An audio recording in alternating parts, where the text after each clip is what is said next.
Bridges are stronger when built from both sides. Let's connect. Let's connect. In the middle.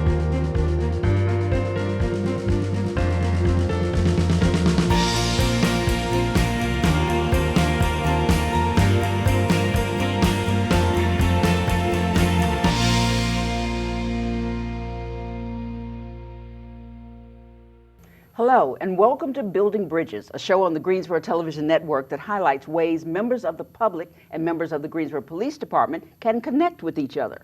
I'm your host, Sandra Hughes, and today we're going to discuss two programs that both the Greensboro Police Department and the Guilford County Courts have focused on, providing oversight to pre-trial offenders.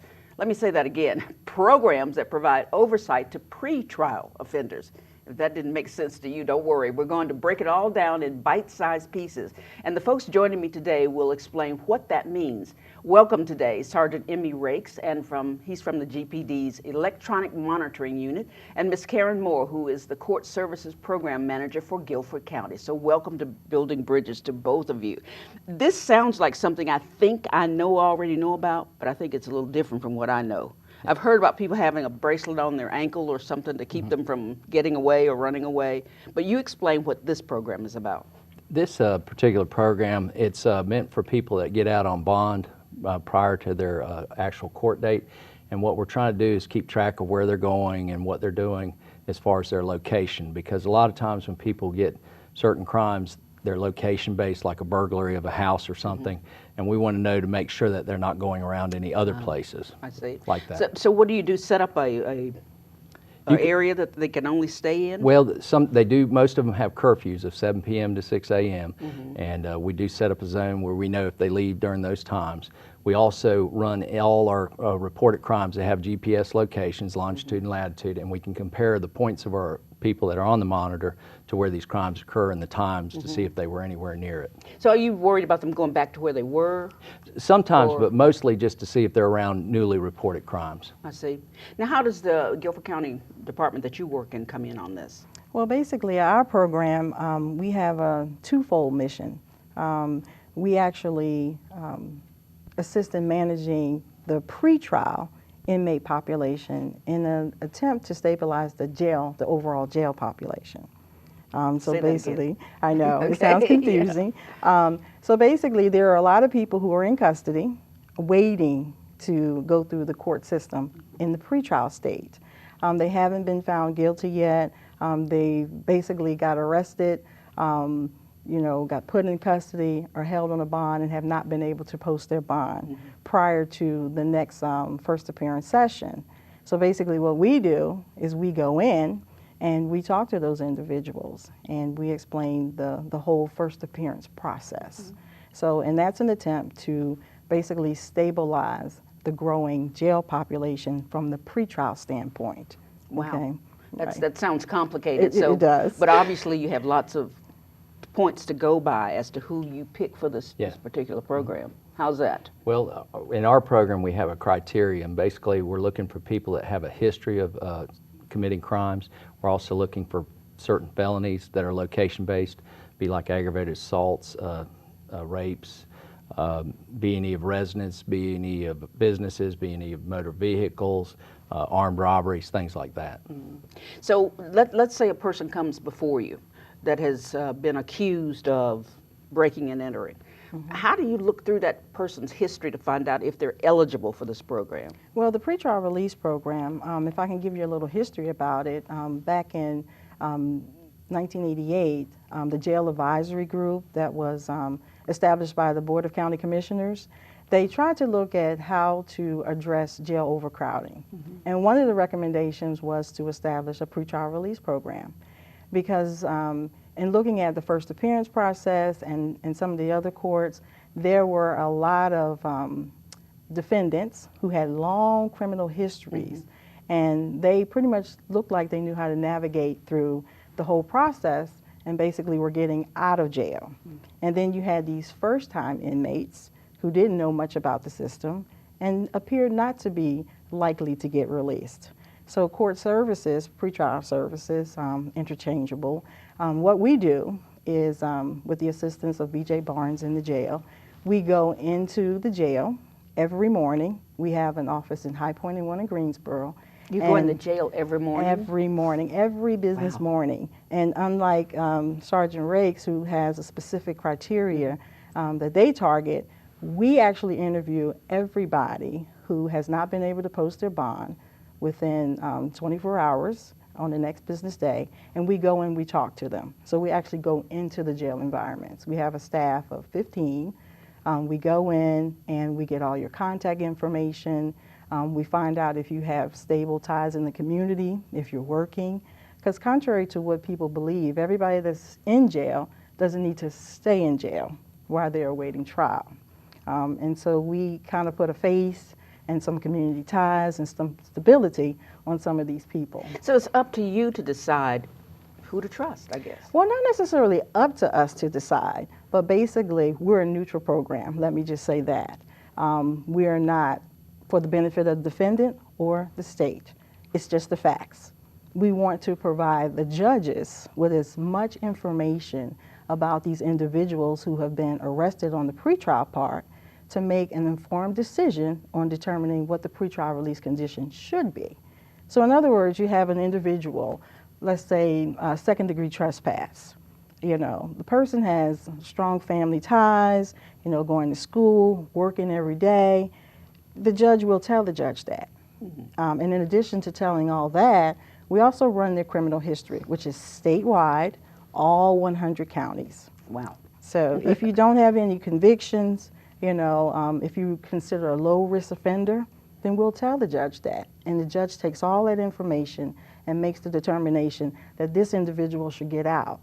In the same token, we have this other person who has a long list of criminal history, you know, maybe stuff pending, maybe stuff current, maybe stuff in their past, and we report that information, and the judge sees that person as maybe a threat to public safety, and we'll keep that person in, you know. Okay, so the person that, Sergeant Rakes, the person that gets out is the one that really doesn't have all of this background. Well, sometimes with our program, we're actually just putting the monitor regardless.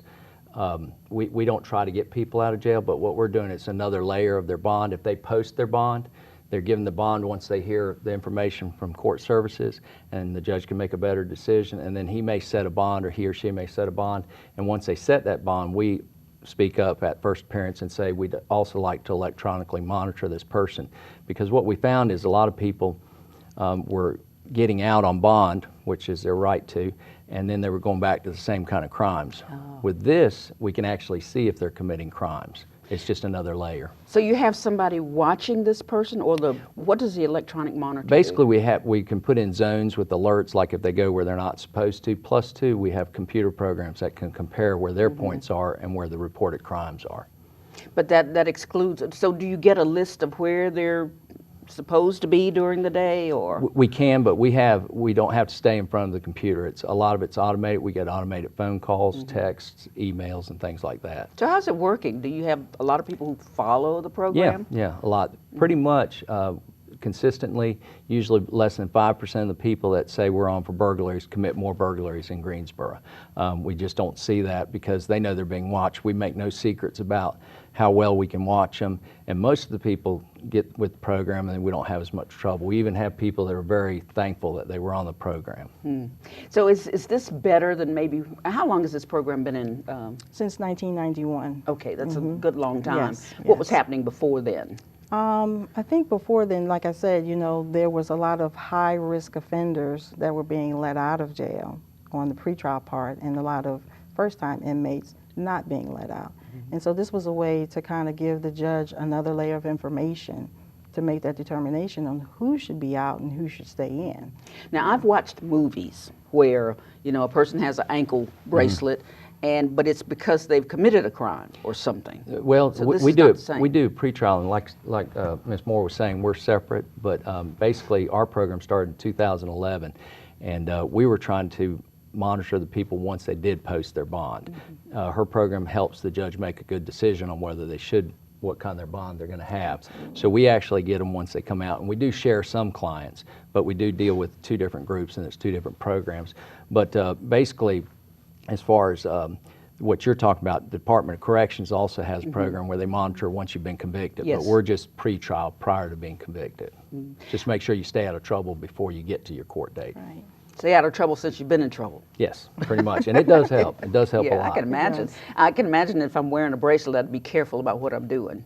Probably like 95% of the people are, and it brings a lot of structure to their life. We have people, most of them have a 7 p.m. to 6 a.m. curfew, so they're having to be around their family, with their families. Parents love it. We do 16, 17-year-olds, and we've had people as old as in their 60s, but most everyone always agrees that it's helped them kind of reconnect with their family.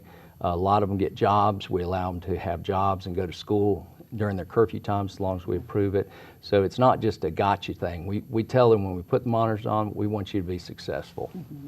And so are they mostly young people? You said they were up to 65. But I would say young? most of them are, anywhere from 16 to 30, most of them. Wow. And That is, I consider that very young. Yeah, me too, me too. Yeah, goodness. Yeah. So are these the people that you see at the jail? There is, yes. We see everybody, no matter what you're charged with, from misdemeanor larceny to murderers. You know, that's our job.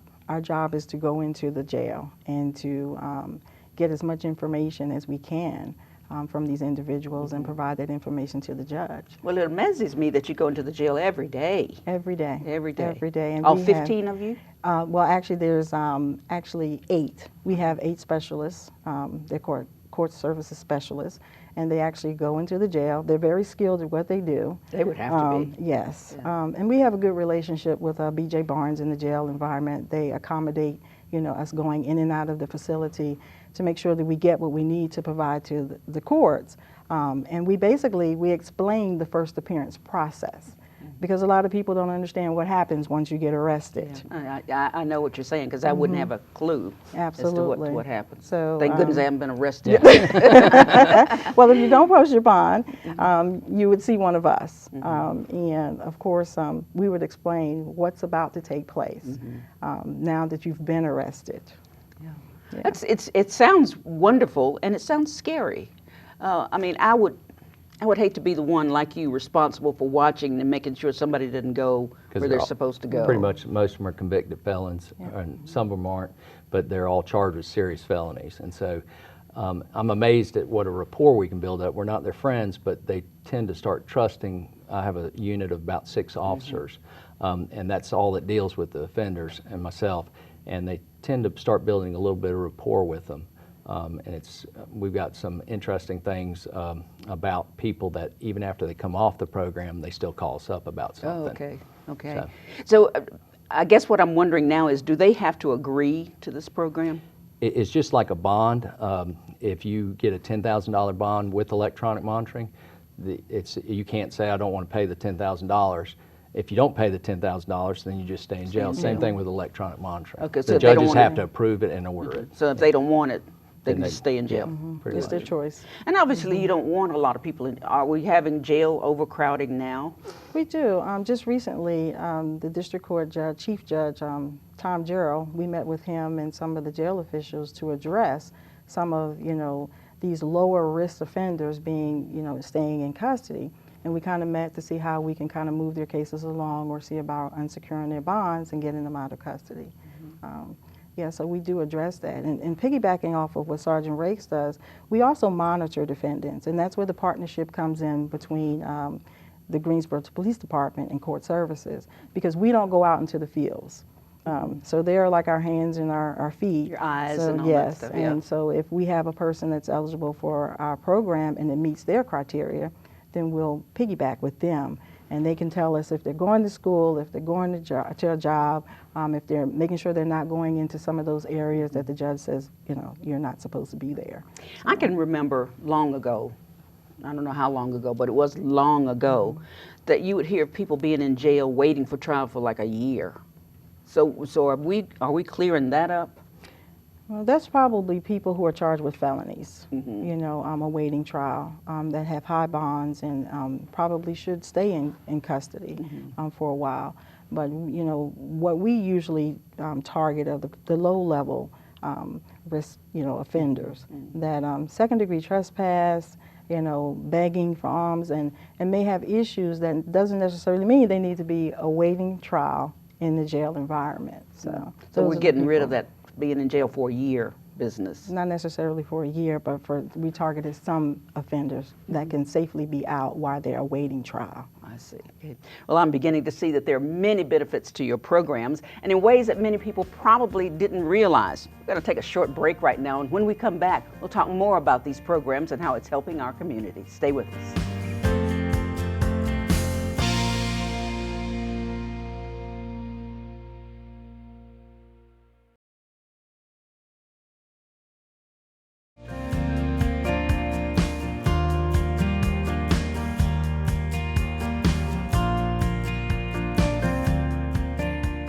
Welcome back to Building Bridges. That's a monthly show that brings together police and community members to make our city safer. I'm your host, Sandra Hughes. Now, before the break, we spoke to Ms. Moore and Captain Rakes about the court services program and about electronic monitoring.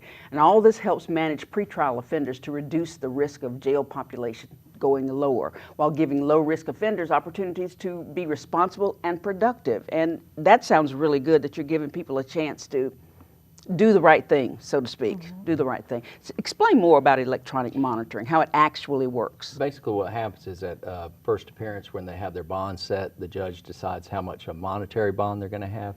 He also will do an order to order electronic monitoring. And the electronic monitor is this device right here, and it fits around the person's ankle. They have to charge it every day for 2 hours, and basically it's essentially GPS located like your TomTom, but also it has a cell phone in it that can transmit the point location, and it allows us to know where somebody is. And we can take these points and compare them against where crimes have been reported. But what happens is once they post their bond, we'll go over to the jail and we'll actually put the monitor on them. We'll explain the program, let them know how good the GPS works, and we tell them that we're going to know if you're around a crime scene. And so stay away from it, stay away from people that are likely to do that. They usually have a curfew of 7 p.m. to 6 a.m. and they have to be at their residence. If they want to get a job or go to school, we can give them permission to do that. And basically, is 95%, like I was saying, 95% of the people stay out of trouble and don't commit more crimes. And that helps because then when they come to trial, they usually come a little bit quicker because they're not gaining new offenses. And because they're not gaining new offenses, they're not having to be rearrested and put back in jail. Can they take it off? No, it's got a lot of tampers type of alarms in it. So if they mess with it, and we explain to them if they do something like that, they'll usually at least double their bond, sometimes triple their bond. So it's better just to wear it, and deal with it. Like I say, most people, they don't like wearing it, but once we're taking off the monitor, once their cases are done, let's say they get probation, they say, this really did help me. It did help. Do they shower in it and all that? It's waterproof. So they can shower in it, take a bath, and everything else. That's wonderful. That is absolutely wonderful. So how is this helping, or how is this working with court services? Is it helping you keep people out of trouble? When we partner with them, because the biggest thing is that we share information.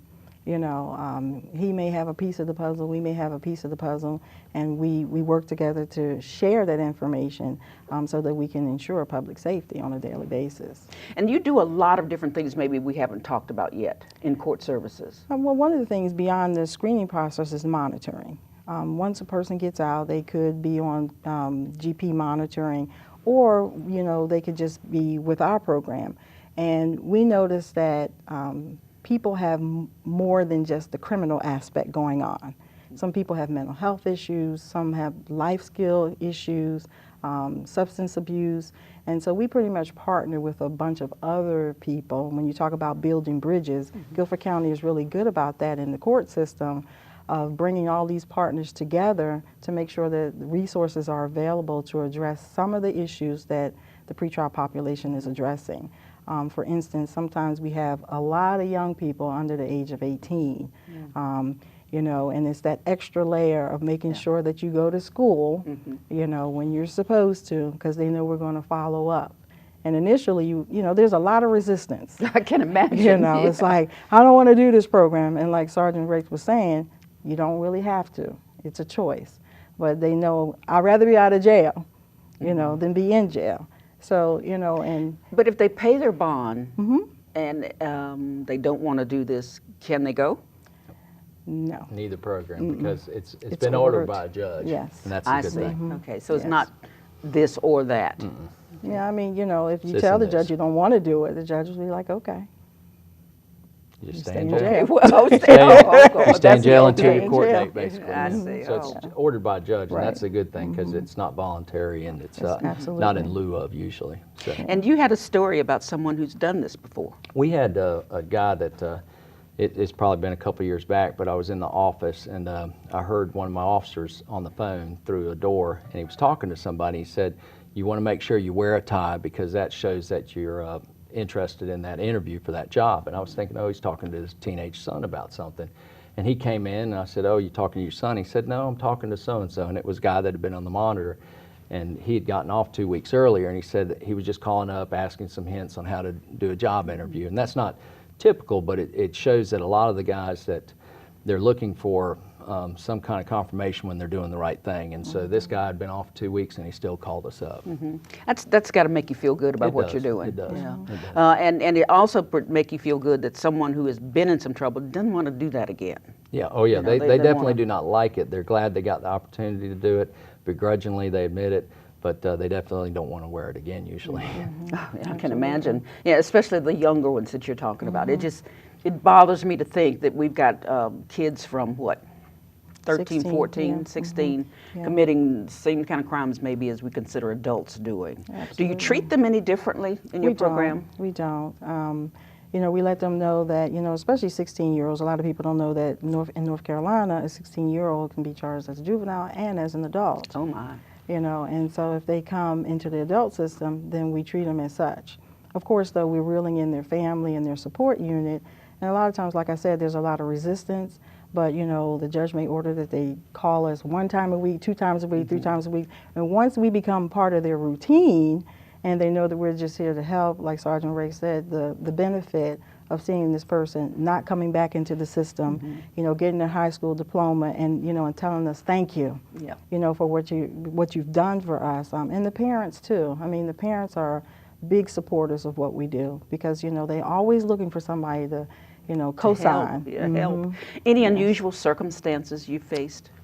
I'll probably say the challenging with the mental health. Yeah. You know, because we're not clinicians. We know just a little bit about mental health, and so just trying to figure out how to stop what's causing what.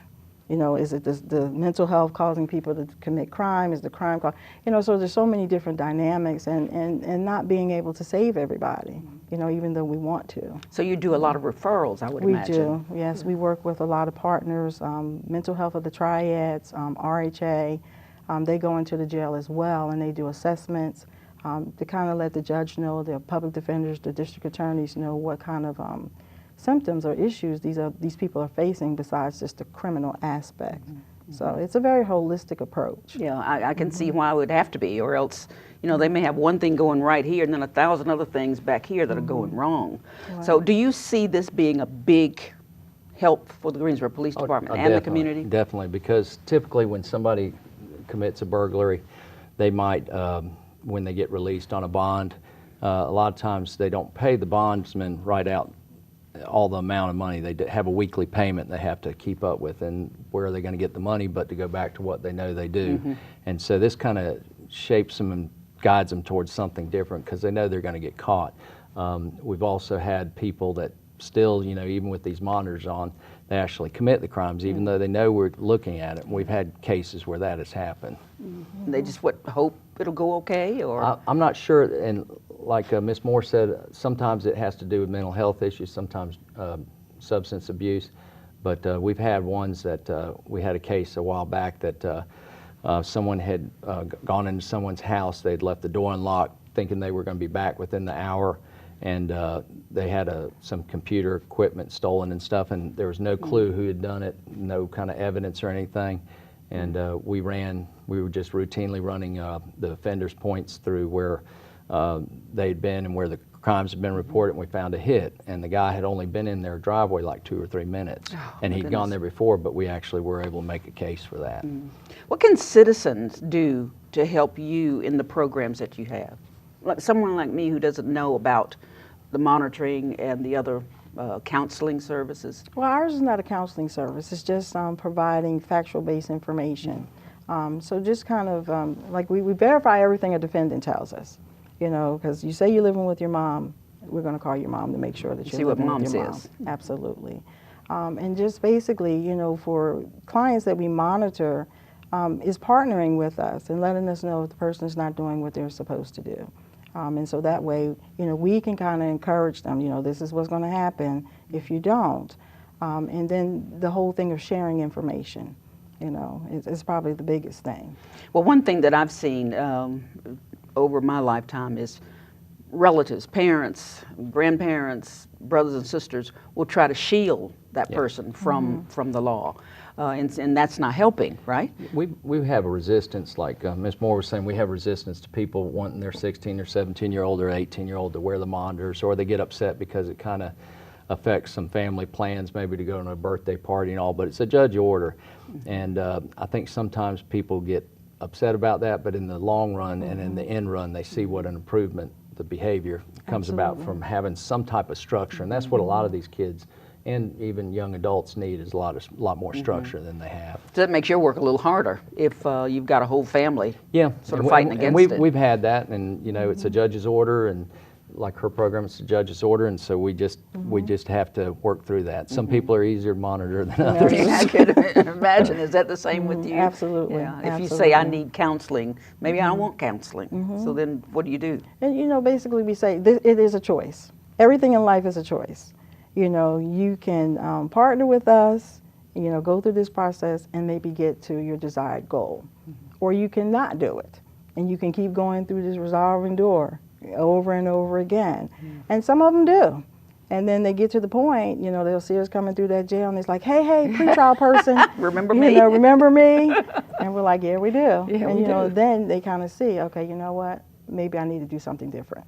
Okay, so sometimes it's not the easy route that you would hope it would be. Absolutely not. Good. Absolutely. What can people in the community do to help with what you're doing here? I think with this, just be mindful that it's a good program. It helps.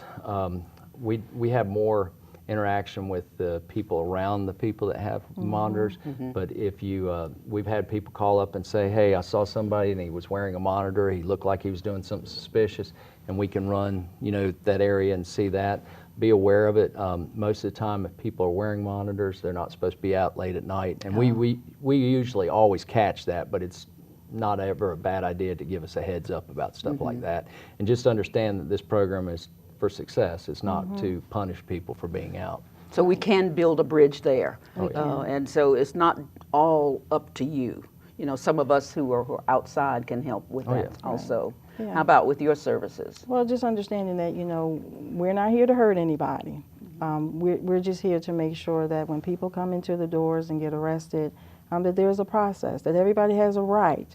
And we try to explain that. And I think people are, the family members, the community is more receptive that the information that we provide the court ensures their public safety. Exactly. You know, so, you know, we have a lot of support, you know, from the Board of County Commissioners, you know, from the county manager, you know, from the Sheriff's Department, GPD, and the court system in itself to bring all this information together to make the citizens of Guilford County safe. Yeah. So, you know, and at the same time managing and stabilizing the jail population. Anything coming up, anything new coming up that you're not doing that you're planning to do? We've actually got where we're, with all the violent crimes, what we're trying to do is we're actually going to try to monitor anyone that gets arrested for possession of firearm by felon.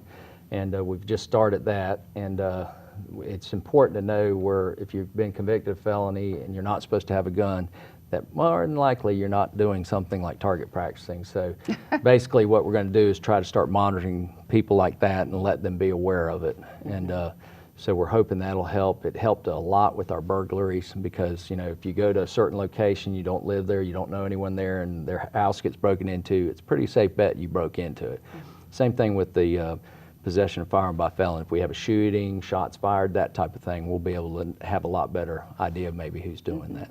And always remember that those of us who are not involved at all can keep our eyes open. Oh, definitely. And if we see something, call you or Definitely. or definitely. would they call directly to you? No, they would call it the non-emergency number or 911. And the thing about it is, people have been very receptive to this, and and family members for the most part have been very receptive. They've really helped us out. Well, I can see how it all works out very well. I'm glad to know something about court services and about the electronic monitoring. It's something that all of us need to know so that we can do what we need to do. I was away in California and was looking out my brother's window and saw a UPS truck dump stuff off at a person's porch, pull off, then a car comes up, picks up the stuff and pulls off. And I'm sitting there looking at it, I'm thinking, And then after the car's out of sight, I'd go, oh no, that was a burglary or Yeah. whatever. Yeah, so thank goodness that there is something that we all can do. And I thank you. Did you have anything else you wanted to say about future? No, basically, what I think people really need to understand is that Guilford County is all about collaboration, and making the public safe.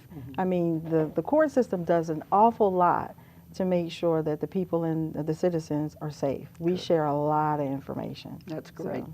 Well, I want to thank you both very much for coming and joining us today and giving us something else that we need to think about as a way of keeping our community safe. Thankful to both of you about your programs, and we'll learn more about them as we can. I think they greatly will benefit our city and the people who are on it, so thank you for making these programs possible for those of us who are watching the system and those of us who are in the system. And you at home, thanks for watching us today, and I hope you learned something about electronics monitoring and about court services. And if you ever need any help, just pick up the phone and call. They'll be there. Until next time, I'm Sandra Hughes. Be safe. This show was funded in part by the Greensboro Police Foundation, an independent nonprofit organization whose mission is to enhance Greensboro's economic strength by promoting the safest city possible for its residents, workers, and visitors through support of the Greensboro Police Department. For more information about the Greensboro Police Foundation, visit www.greensboropolicefoundation.org.